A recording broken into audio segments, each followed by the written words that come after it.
So, how did you get involved in this? Well, Chris rang me and told me that he was going to make a large ensemble piece, which was about Dunkirk, and asked me if I would like to play a Spitfire pilot. What he clearly didn't tell you at this point is that ensemble applied to everybody else in the film. So tell me about who you're playing and what we see of you in the film. Well, I play a Spitfire pilot called Farrier, and I think a lot of people who know something about Dunkirk from some of their history, as it were, probably thought that the RAF weren't as present at the time, but there were Spitfires in the sky during the time. So Chris wanted to present a fair representation of the RAF during the time. So I am part of a very small squadron of Spitfires that I don't know if it's a squadron actually, a group of Spitfires that come and provide air support. One of the people who was probably saying, "Where is the bloody RAF?" all those years ago may, I gather, have been your grandfather. He was a veteran of the Second World War. I believe he was at Dunkirk actually, but he's not around to ask again. He was in Durham Light Infantry in Seaforth Highlanders for the full war, and then demobbed 6 years afterwards. I remember him telling me stories. Yeah. Does that add a little extra flavour to the whole experience? Whether or not my grandfather was actually at Dunkirk or not, my grandfather used to regale stories often because I would ask him about the war, and yes, it influenced me greatly as a young boy.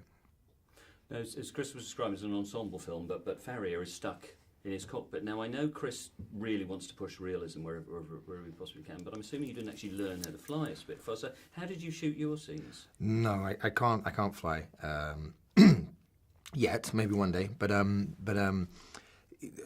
as always, Chris sort of pushed the envelope. He had some of the lads go up in Spitfires, two-seater Spitfires. I know they're a single plane, solo plane.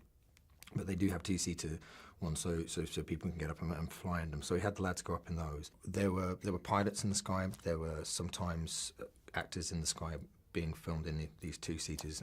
We've just spent the last couple of days up at Duxford with Chris and some of the other cast, and one of the things I now know about Spitfires is they're bloody small. Yeah, is it snug? And it's it's very snug actually, and it's a bit like a Triumph motorbike in the way that it rattles, and it's an old bit of engineering which is really beautiful, and you can guttural sounding the piece of machinery. You can see why so many people love them as a piece of engineering. They are cramped. You've got to really love them, I suppose, to go up in them. And as for a working space, it is very tight. It's like sitting in your bedside cabinet, really, for a few hours in a sheepskin and a pair of boots. But it's all good fun. With 40 people looking at you and an IMAX camera squeezed in. It's a lot better than flying them in the wall. It's an extraordinary film in many ways, and one of the most extraordinary things about it is, rather like we've seen you do in Locke, it's just you, and particularly with the RAF section, with the RAF, the mask over your face. I mean, that's complicated acting, isn't it, to carry the emotion of it? Not really. I think because it's so pragmatic and straightforward, it's the I think what Chris has captured, certainly with the RAF part that I was involved with, was a very pragmatic radio comms dispatch to and from different pilots, which also pilots tend to be incredibly articulate and sort of almost monotone, don't they? A bit like Locke was actually quite as well, where you can hear them very clearly, but when you look at them, they don't seem to be doing much. In many ways, it's quite an interesting environment for acting to observe and reflect a pilot. And it's almost like a surgeon. They just do something. They tell you what's going on, and they're very clear. And then what they're doing is obviously moving at great speed. And I think therein lies the drama, if there is any, to not milk. Do you know what I mean?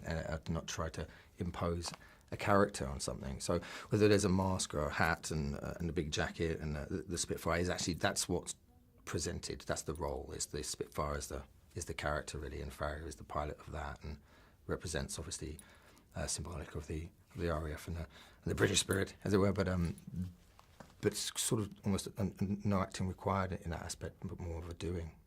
We started with Christopher Nolan. Let's finish with him again, because now three movies in, have you seen him change? How has that relationship for you as actor and director developed and matured? To be honest, Chris Nolan is just Chris, and he moves. I wonder if, I mean, assuming that he's human, right? he will get better with everything he does and learn and experience and look back and, you know, debrief and move forward and engage and challenge himself and do, you know, new and innovative stuff, which is what from the outside looking in is for me, I can see that he is. I certainly project that upon him. But there's an essence of just don't ask him anything. He's obviously on his journey to where he's going as a practitioner, and he's brilliant. So nothing has changed in my relationship towards him. Still huge respect, and if he says he's going to do something, I believe it. And if he asks me to be part of that, then it's really, you know, how can I help? And now I guess, where do I get my face mask? When can I take a face mask off? And, you know, I'm just grateful to work with him. To be fair, you know, you're going to do something which is proper. You know. Well, we're glad you did too. Thank you very much. Thank you.